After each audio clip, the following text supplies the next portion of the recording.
Բարև ձեզ, օրնորատվական ծրագիրը սկսում է աշխատանքը հանրայինի ուղիղ եթերում։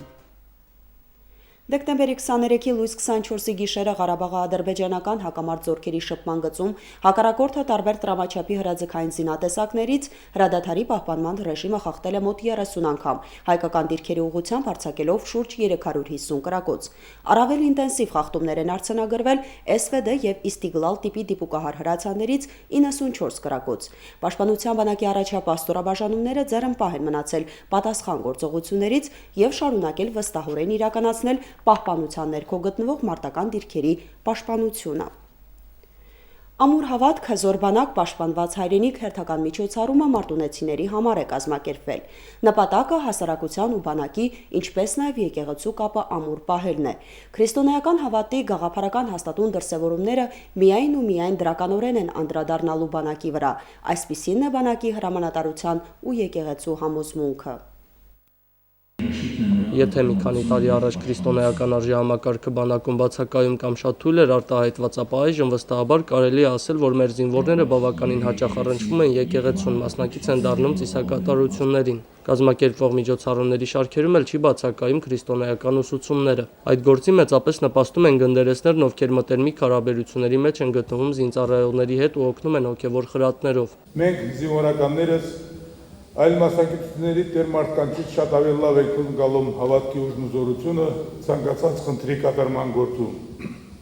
Շատ ավելի լավ եք գիտակցում, որ սեփական հնարավորությունների նկատմամբ ունեցած հավատն ու վստահությունը արդեն իսկ հաղթանակի կեսն է։ Եվ ամենափայլուն, ամենաանճարեղ ազգանպաստ գաղափարները ծնում է միայն ու միայն հավատավոր մարդկանց ուղեղներում։ Արցախի թեմի առաջնորդը պատմության էջերից օրինակներ բերելով կարևորել է պետականության պահպանման գործում հավատի առանձնահատուկ դերը։ Մեր նվիրյալների սխրագործությունները միշտ էլ հավատքով է դրսևորվել, սկսած Վարդանանքից մինչև ապրիլյան պատերազմ։ Ամեն մի նվաճող առաջին հերթին փորձում էր մեզ ուրացնել մեր հավատքից։ Ինչու՞։ Պարզ, ամենապարզ պատճառով։ Քեզ եթե կդրեն Աստծուց, դու դառնում ես խոցելի եւ տկար։ Իսկ մենք մեր արյան գեներով դա շատ լավ ենք գիտակցում։ Երբեք էլ չենք ուրանալու Աստծուն։ Ամուր պիտի պահենք մեր հավատքը։ Պարքև Սրբազանն իր խոսքում անդրադարձել է բանակում հավատքի քարոզմանը, միևնույն ժամանակ նշելով, որ բանակում է ծնվում բարոյական ամենակարևոր արժեքները եւ մեր նվիրյալներն են կատարում Աստվածաշնչյան երանելի պատվիրանը։ Ամենալավ ձևով հավատքը դրսևորվում է մեր զինված ուժերում, որտեղ հավատքի կարևոր սկզբունքները կյանքի է կոչում հայոց պաշտպանը։ Ամենաթանկը կյանքն է տալիս։ Իսկ դա հավատքի ամենաբարոյական, ամենամեծագույն եւ լավագույն դրսևորումն է։ Հա ոչինչ, որ մեր ամեն մի զինվոր սխա շատ բան չգիտի աստվածաբանական հարցերից։ Դա չի կարևորը։ Կարևորը որ ինքան կեղծ է։ Շոշափվող թեմաների շարքում աղանդավորական շարժումներ, հասարակության հիվանդ թևը, ինչի կապակցությամբ գեներալ-մայոր Վարդան Բալայանը կոշտ է արտահայտվում եւ կոչ անում բոլոր օղակները օգտագործելով բացառել մեր հանրության մեջ այդ շարժման ծավալումը, նամանավանդ տարածումը։ Աղանդավորների հակապետական, ապա ազգային պարակտիչ գործունեությունը կանխարգելելու եւ նման ազգակործան գաղափարները կրող զենք կրելու հրաժարվող երիտասարդների առկայությունը մեր շարքերում բացառելու համար։ Հասարակության մեջ աղանդավոր ընտանիքները, իսկ դպրոցներում աղանդավոր աշակերտների առկայությունը շրջանի ղեկավարության, հոգևորականների, դպրոցի տնօրինության, ուսուցչական անձնակազմի, ինչու՞ չէ նաև հասարակության տարբեր խավերը ներկայացնող անհատների համար պետք է դիտվի արտակարգ պատահար։ Հանդիպման ժամանակ ելույթ են ունեցել Մարտունու երիտասարդական կազմակերպությունների ներկայացուցիչներ, դպրոցականներ, ովքեր իրենց գիտակցությունն ու պատրաստակամությունն են հայտնել մասնակցելու նման նախաձեռնությունների։ Պաշտպանության բանակի գնդերես Գեղարդ Աբեղա-Հովհաննիսյանն էլ աղոթելու կարևորությունն է առանձնացրել։ Ամուր հավատք ունենալու համար պետք է հաճախ աղոթենք, հաճախ զրուցենք Աստծո հետ։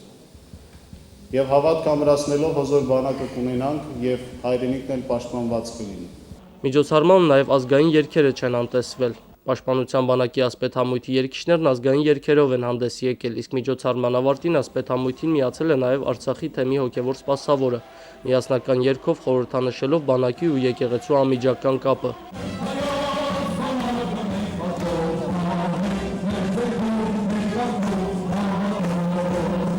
Հարություն Մկրտչյան, Բենյամին Ղարախանյան, օր։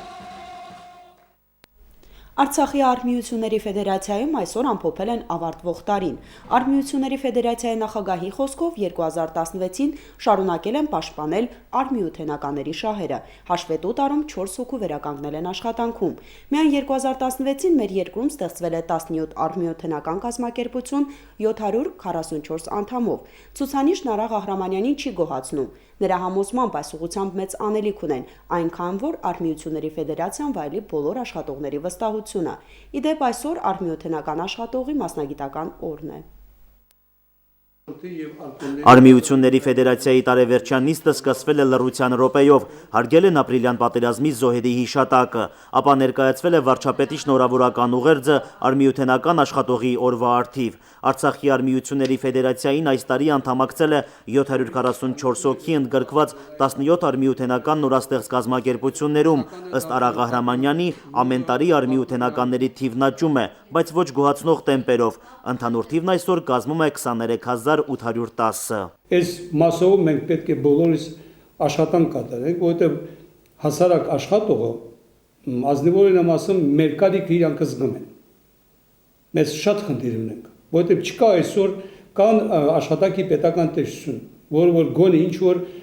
բանվորները, աշխատողները դիմում էին պետական կառույցին։ Հիմա այդ պետական կառույցներ չկա։ Միայն կառույց այսօր մնացել է արհմիությունները,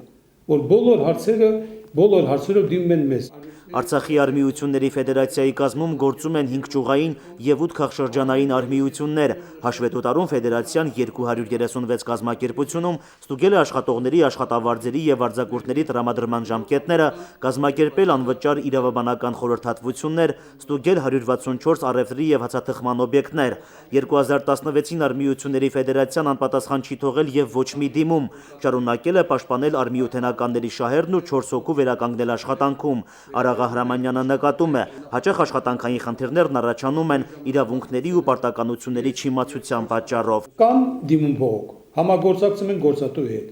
կամ գործատուին նայած ինչ բողոք է, հրավիրում եք մեզ մոտ գրասենյակ, կամ ես եմ այցելում համապատասխան գործատուի մոտ հարցերը պարզաբանման համար։ Աշխատանքային օրենսգրքի վերաբերյալ մենք հասկացում ենք, կան կայացած գործատուներ, բայց հասարակ հոդվածները չեն իմանում։ Այդ պայմանավորվածությունից հետո իրանք արդեն հասկանում են, որ սա իսկականից իրանց տերությունն է, թեկուզ եւ իբր թե իրանք նախկինում ուրիշ ուրեմն կարծիքի են, բայց ուրեմն վերջապես մենք իրար հասկանում ենք եւ վերականգնում են աշխատանքի։ Ավարտվող 2016 արհմիությունների ֆեդերացիայում որակում են որպես բարեփոխումների տարի, սա պայմանավորում են որոշ արհմիությունների ղեկավարների փոփոխություններով։ Ֆեդերացիայի նախագահն ասում է, արհմիութենական կազմակերպությունները պետք է վայելեն աշխատողների վստահությունը և խնդիրների դեպքում դիմում բողոքներ ստանան։ Հակառակ պարագայում արհմիությունն անելիք չունի։ Հենց սա է Ղահրամանյանի մատնանշած առաջնային անելիքը։ Թերությունը Երևան հանելով կոնկրետ հարց ենք դնում տվյալ կազմակերպության առջև։ Այսինքն համագործակցությունը չկա սկզբնական կազմակերպության հետ, կամ սակավաթիվ է համագործակցությունը։ Դրա համար այդ մարդիկ չեն վստահում տվյալ կազմակերպությանը կամ միությանը։ Ես իմաստս նա որ հենց սկզբնական կազմակերպությունը ես ամեն ինչը պետք է վստահ պետք է լինեն, որ ես դիմում եմ ալ կազմակերպության նախագահին, իր ուրեմն արկոմի նիստում քննարկվել է եւ հարցս լուծվելու է։ Այս մտահոգությունը կա։ Տարեվերջյան նիստում խորհրդի անդամները հավանություն են տվել արհմիությունների ֆեդերացիայի նախագահի հաշվետվությունը, հաստատել 2016 թվականի բյուջեի կատարողականը, 2017-ի աշխատանքային պլանն ու նախահաշիվը։ Նարեկ Սահակյան, Հայկ Բաբայան, օր։ Հայաստանի Հանրապետության արտակարգ իրավիճակների նախարարությունը տեղեկացնում է, որ դժվար անցանելի է Վարդենյանց Լեռնանցքը եւ Սոտ-Քարվաճար ավտոճանապարհը։ Սոտ-Քարվաճար, Գորիս-Սիսիան Զանգեր, Սարավան Զանգեր ավտոճանապարհներին տեղ-տեղ արկա է մերկասառույց։ Վրաստանի արտակարգ իրավիճակների դեպարտամենտից ստացված տեղեկատվության համաձայն Ստեփան-Ծմինդալարս ավտոճանապարհը բաց է բոլոր տեսակի ավտոմեքենաների համար անվաշղթաների կիրառման դեպքում։ Այս ժամի համար նախատեսել էինք այսքանը, հետևեք իրադարձությունների զարգացմանը ժամը 20-ին։ Մինչ այդ ժամը։